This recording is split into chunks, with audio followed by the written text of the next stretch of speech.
Thanks for dropping by the channel. Well, the finish line for 2025 is in sight, and man, what a year it has been. This has been a huge year for me. If you've been following along, I've put out 60 dedicated episodes this year to Splinterlands, as well as we've jumped on 45 weekly live streams together.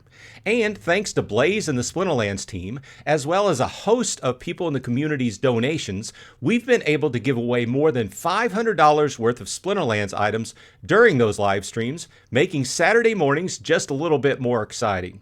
So whether we were discussing new things coming into the game or debating changes, you've made this year my biggest year yet.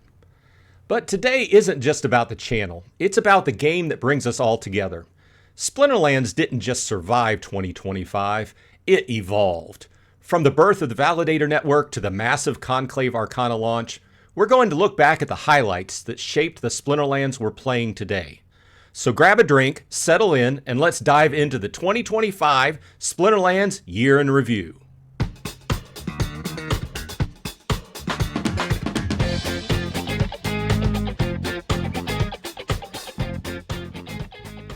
We kicked off January with a massive milestone. The 3 billion SPS supply was officially minted.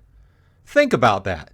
The shift from the core team to the DAO wallet was the first big signal that the players were truly taking the keys. January also brought us the SPS Validator testing and those custom challenges that allowed us to finally settle those who's the better player beefs in the community. Moving into February, the game got smarter. We saw the training mode and tooltips go live, which was a huge win for onboarding. But the headline? The SPS Validator network went live. This was the decentralization we've been waiting for. Oh, and who could forget the first sightings of survival mode? It changed the way we looked at our decks and card collections. By March, the economy felt a shift. Daily rentals were out and seasonal rentals of cards were in. But the big aha moment was land 1.75. 3 new resources, the trade hub, and the ability to swap resources. Suddenly, Pretoria felt like more of a living, breathing economy. And it wouldn't be a wrap-up of March without mentioning that this was when Matt welcomed Dave to the Splinterlands team. Dave, being well experienced, took over business duties so that Matt could get back to what he does best, develop and oversee the direction Splinterlands is headed. If Q1 was the foundation, Q2 was the explosion. April was all about the Conclave Arcana hype. The pre-sale on the 22nd was legendary. We saw the changes to how mage wagons work, the repair mechanics, and the first whispers of black foils. Remember the rush to create or grab those first midnight potions? May was the turning point, though. On May 13th, Chaos Legion rotated out of Modern, and Conclave Arcana went live. This was the new meta moment. We got the Artisan Quarter, the Android app finally hit the Google Play Store, and we met the heavy hitters Grammel the Hunger and Archmage Shibanius. The Bloodline mechanics introduced in Conclave Arcana changed team building forever. You weren't just picking elements anymore, you were building lineages. And let's not forget the 7th anniversary of Splinterlands on May 26th. 7 years in Web3 is like a lifetime. In the community, it's still the strongest asset of this game. June kept up the momentum. We saw Dave step down from the DAO board, marking a bigger push towards community governance. The tutorial campaign and foundation set launched, giving new players a legitimate path into the game without being overwhelmed by 7 years of card history. July and August were about refinement and community. In July, the Harvest All button saved our collective index fingers on the land pages. But the real standout was Splinter Vibes AI music. Having those dynamic soundtracks available and tied to various Splinterlands cards was a very interesting addition to the game.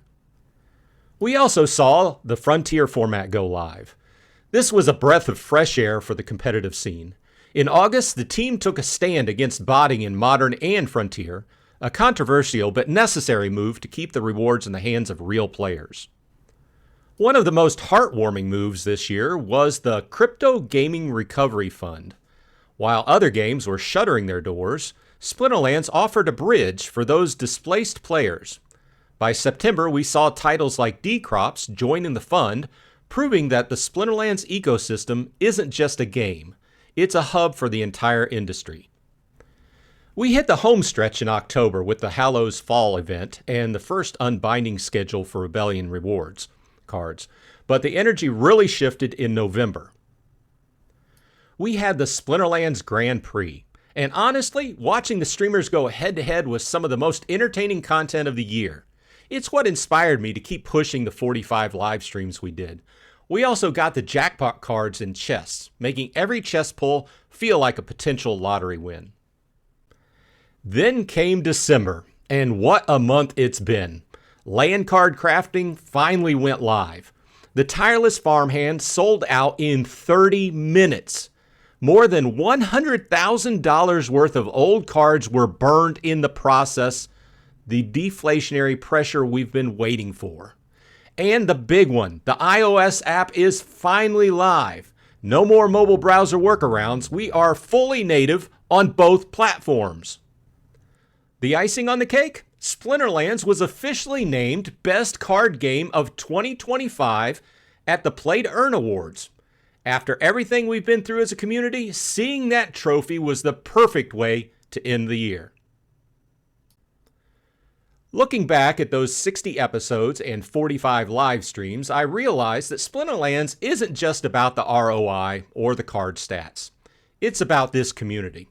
We've seen security attacks, win trading drama, and meta shifts that made us want to pull our hair out. But we're still here. We've seen more than $30,000 in Winterfest boxes sold just this month, showing the faith we still have in this ecosystem. With the mini set coming in 2026, the fire is burning brighter than ever.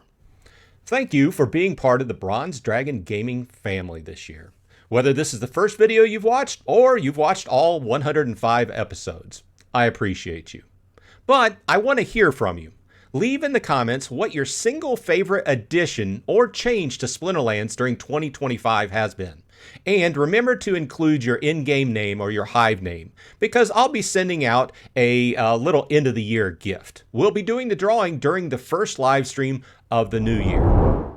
Don't forget to like, subscribe, hit that bell so you don't miss any Splinterlands news during 2026. And as always, this is Bronze Dragon, and hey, I'll see you in Splinterlands.